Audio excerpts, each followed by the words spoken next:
हमारे देश में अभी तक हजारों प्रोटेस्ट हुए, कंडक्ट किए गए, कहीं तो सक्सेसफुल भी हुए।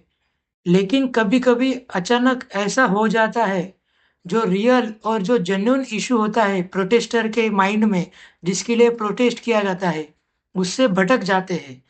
वो कभी हुआ ही नहीं, पूरा ही नहीं हो पाता है। क्यों ऐसा होता है? कुछ-कुछ तो कभी-कभी प्रोटेस्टर अपने रास्ते से भटक भी जाते हैं।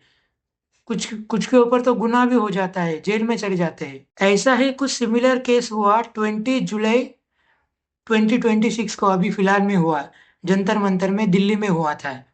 तो उसी के बारे में, ऐसा क्यों होता है, क्या रीजंस होते हैं ऐसे सब होने के लिए? जिसमें फर्स्ट है पॉलिटिकल इन्वॉल्वमेंट। इफ द आंदोलन gate increase, some of the political organization started supporting that protest, not for the betterment of that demand and their protesters, but for the political gain.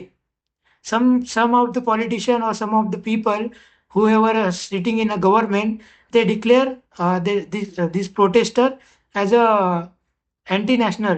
तो इन सब का result क्या होता है कि side lining the issue, deviating the main motto, and staggering the actual situation.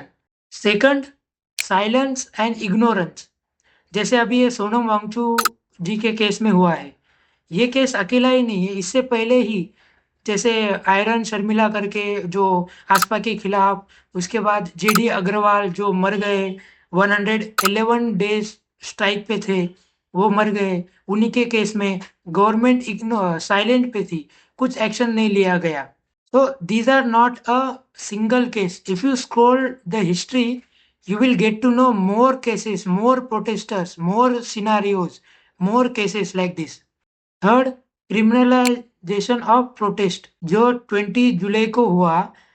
Police बिना नाम की वर्दी लेके आए, किसी लड़कियों को मारा, क्योंकि बिना नाम की वर्दी लगाना गैर कानूनी है, ऐसा उन्होंने वहां पे ये सब कर दिया। आप वीडियो में देख पा रहे होंगे, ये सब गैर कानूनी है, तो इसी को बोलते हैं क्रिमिनलाइजेशन ऑफ प्रोटेस्ट। और फोर्थ जो है media distraction. In country like India, हम मीडिया को फोर्थ पिलर कहते हैं, लेकिन अभी क्या बोले इन पे, कुछ बोलने का उन्होंने रखा ही नहीं है। तो इन्हीं सब चीज़ों की वजह से ये सब प्रोटेस्ट, और जो जेन्युइन प्रोटेस्ट होती है उसको दबाया जाता है या अलग रूट दिया जाता है।